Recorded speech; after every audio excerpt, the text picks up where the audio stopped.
Buen día, mi nombre es Joana Abril y el día de hoy vamos a hablar sobre las vías de administración para la colocación de los medicamentos. Para ello vamos a hablar de 6 temas como es la vía oral, parenteral, rectal, tópica, sublingual y transcutánea. Vamos a iniciar con la vía parenteral, el cual se va a clasificar en intramuscular, intradérmico, subcutáneo e intravenoso. Iniciamos con el intramuscular y cómo se realiza este procedimiento. Para ello vamos a utilizar un objeto que va a simular la zona glútea, en este caso la naranja, pero siempre recordando tener los materiales a la mano y ya preparados para realizar este procedimiento. Para ello vamos a necesitar el alcohol, torundas, una jeringa, el bisel. Generalmente el émbolo va a tener la cantidad del medicamento. Si se suministra 5 ml, el émbolo será de 5 ml. Entonces el procedimiento se realizaría de la siguiente manera. Como va a ser intramuscular, vamos a hacer preferentemente en la zona glútea. Vamos a pedir al paciente que se coloque en posición de cúbito prono y vamos a desinfectar el área donde se va a realizar el sitio de la inyección. Vamos a utilizar una torunda que esté previamente colocada en alcohol o si no se la suministra en ese momento, evitando que la sustancia se desparrame. Vamos a realizar un cuadrante que va a ir en forma de cruz, siempre de lo más sucio a lo más limpio. Una vez que hemos determinado los 4 cuadrantes, vamos a hacer en el cuadrante externo, superior externo, un ángulo de 90 grados. Este ángulo lo vamos a dejar que la zona interna no se va a realizar la punción porque puede pasar el nervio ciático, lo vamos a realizar por fuera de este ángulo, por lo tanto quedaría en esta zona. Vamos a desinfectar en zona circular de adentro hacia afuera para evitar que los microorganismos realicen contaminación en esta zona. Ahora, yo ya tengo previamente cargado el medicamento. Una vez que hemos desinfectado, vamos a evitar no pincharnos, vamos a quitar la tapa y vamos a colocar el bisel mirando hacia arriba o hacia nuestros ojos. Vamos a sujetar al paciente, debemos colocar un ángulo de 90 grados,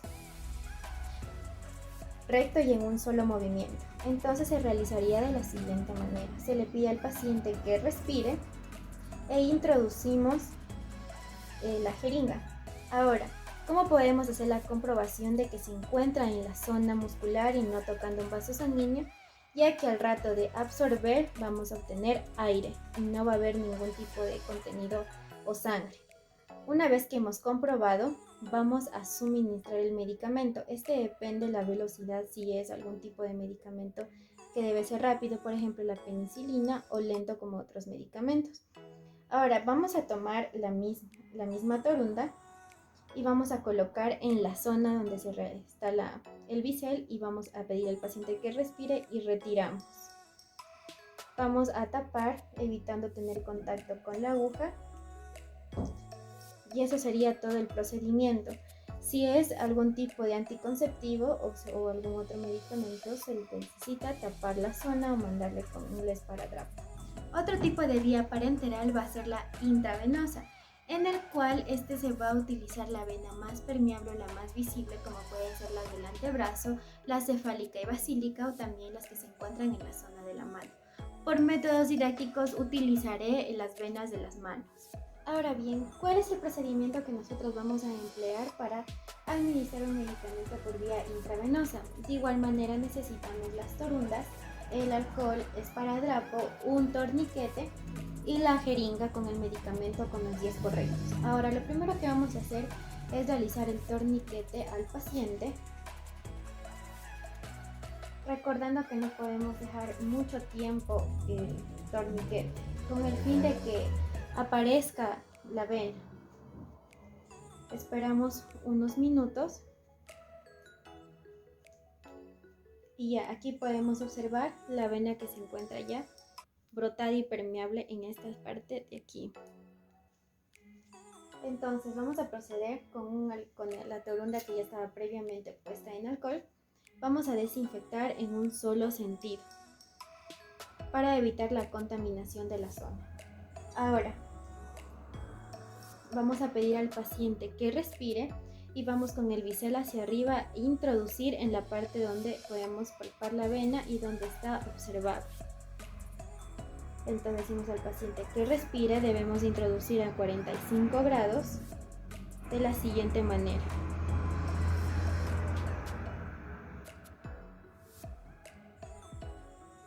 Una vez que ya estamos, como sabemos que estamos en vena, pues vamos a realizar esto. Si existe un retorno, si existe retorno venoso, vamos a ver que va a ingresar sangre. Lo que vamos a hacer es devolver y suministrar el medicamento. Una vez que observamos que hubo el retorno venoso, vamos a retirar el torniquete y a administrar el medicamento.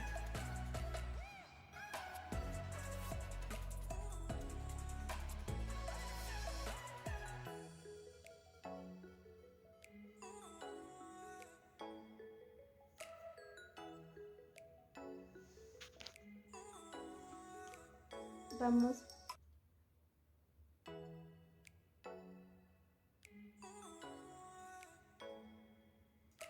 Una vez que ya hemos suministrado todo el medicamento, procedemos a colocar la torunda y retirar la inyección.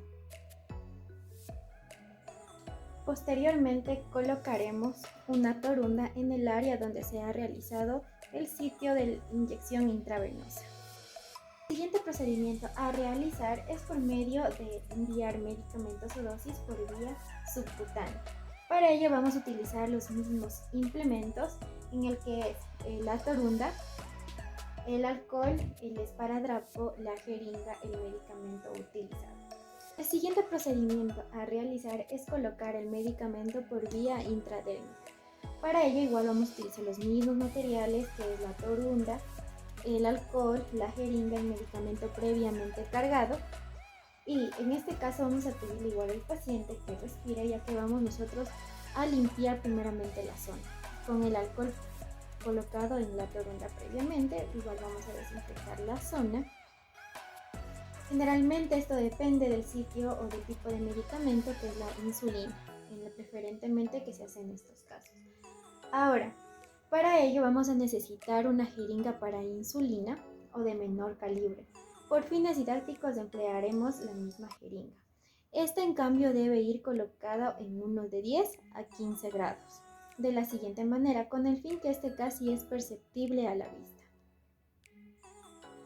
Le pedimos al paciente que respire y podemos observar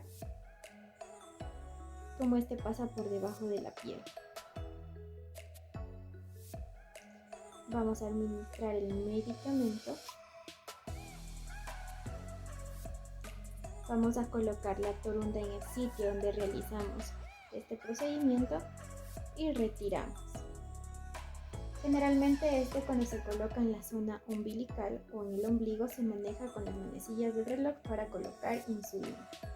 Ese ha sido todo el procedimiento. Una vez que hemos realizado todos estos ámbitos prácticos, vamos a hablar cuál es el mecanismo que sucede una vez empleado el fármaco dentro del organismo.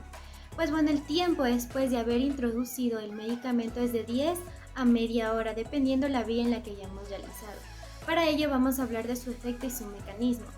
Dentro de la vía intramuscular, esta se va a demorar un poco más, ya que tiene que pasar por la membrana citoplasmática, filtrarse hasta llegar a los vasos sanguíneos y así poderse dispersar en el sitio activo.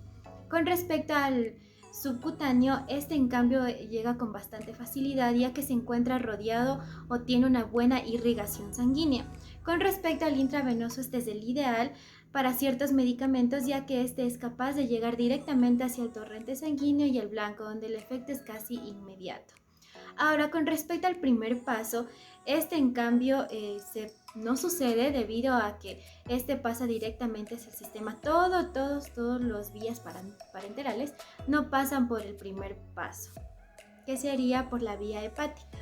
Con respecto a la biodisponibilidad, sabemos que el intramuscular, el subcutáneo y el intradérmico tienen de 75 a 100% de absorción. Con respecto al intravenoso, en cambio, tiene un 100% de biodisponibilidad. La siguiente vía de administración va a ser la vía oral. Como la palabra mismo lo dice, vamos a introducir el medicamento a la boca. Entonces, ¿cuál es el tiempo de acción? Este es un poco más tardado, depende de cada medicamento, ya que este tiene que pasar por procesos digestivos para que logre llegar al sitio activo. Por lo tanto, este pasa por el primer paso, sí, ya que este tiene que metabolizarse en el estómago y en el hígado. Ahora, con respecto a sus mecanismos, esta pasa por 5 etapas, que es la liberación, la absorción, la distribución, el metabolismo y la excreción. También tenemos el mecanismo de transporte que se da a nivel intercelular, intracelular, difusión facilitada, pinocitosis, difusión pasiva. Ahora, ¿cuál es la biodisponibilidad de este? Pues vamos a saber que el 25% se va a la circulación sistemática y el otro 25% alcanza la porción plasmática. Ahora, con respecto a sus efectos, pues bien sabemos de que este va a depender del pH, del vaciamiento gástrico y del contenido gástrico. Es decir, que si existe el llenado gástrico, el metabolismo va a ser un poco más lento a comparación de que cuando se encuentra este vacío. Ahora, de la siguiente vía que vamos a hablar es la sublingual, es decir, la que se encuentra por debajo del lengua. Esta tiene un tiempo de acción rápido, ya que vamos a explicar su tipo de mecanismo y efecto. Dentro del mecanismo, el medicamento se va a colocar por debajo de la lengua. Entonces este va a pasar a la mucosa, luego al epitelio sublingual, hasta que llega a la irrigación que se encuentra por debajo de esta zona, como es la arteria sublingual dirigiéndose a la carótida y de esta forma repartiéndose por todo el organismo hasta el punto activo. Ahora, ¿este va a pasar por el primer paso? No, este no pasa por aquí debido a que va directamente hacia el torrente sanguíneo. Con respecto a su efecto, este es sistemático y a la biodisponibilidad tiene un 90% de absorción. La siguiente vía de administración a tratar va a ser la rectal, en la cual va a tener un tiempo casi inmediato de 5 a 10 minutos. ¿A qué se debe? ¿Cuál es su efecto o su mecanismo? Pues el mecanismo de esta es que se encuentra muy irrigado, es decir, que va a tener una irrigación superior e inferior. Cuando hablamos de inferior, decimos que va a tener un sistema venoso sistemático, es decir, que va aquí a desencadenar hacia la vena cava. Y en la parte superior tenemos la ampolla rectal, en el cual va a desembocar hacia la vena porta. Entonces quiere decir que va por el primer paso, pues sí, ya que este, como va dirigido hacia la vena portal, llega al hígado y ahí va a ser metabolizado. También vamos a tener el transporte pasivo, va a estar mediado también por transportadores. Ahora, con respecto al efecto que este va a tener, pues se va a colocar en este caso un supositorio en el recto, específicamente en el ápex o en la entrada, para que pueda ser absorbido por medio del intestino grueso y así ser llevado hacia los procesos que les había mencionado anteriormente. Este va a tener una biodisponibilidad del 30 al 100% siempre y cuando dependa de la dosis que el médico recomiende. La siguiente vía a tratar es la transcutánea, la cual va a tener un efecto casi inmediato. Vamos a explicar su mecanismo, pues este se debe a que el fármaco que viene en un parche se va a colocar encima de la piel. Entonces esta va a absorberse y a llegar hacia los vasos sanguíneos o al torrente sanguíneo, en el cual se va a estar distribuyendo constantemente por medio de una circulación sistémica. El efecto que este va a tener es que se va a mantener el fármaco por periodos prolongados que se va a dirigir hacia el torrente sanguíneo. Por fines didácticos se colocó en la mano, generalmente se pone en la zona deltoidea.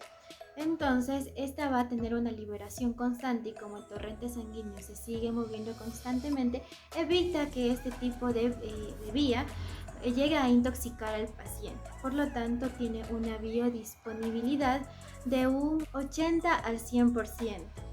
El último tema a tratar es la vía de administración tópica, la cual va a tener un tiempo determinado según el tipo de piel. Esto quiere decir que si el paciente tiene una dermis gruesa, es obeso o también depende si el paciente es delgado. Es por ello de que su mecanismo depende de la capacidad que tenga el medicamento, ya sea crema, pomada o algún tipo de sustancia que se coloca sobre la dermis. Esta va a absorberse en los capilares dérmicos y de esta manera va a llegar hacia el torrente sanguíneo de forma general. Con respecto a la biodisponibilidad, este va a tener del 2% al 5%, excepción en áreas como es en el brazo, que es del 1%, en el antebrazo el 5% y en la zona escrotal es del 30%.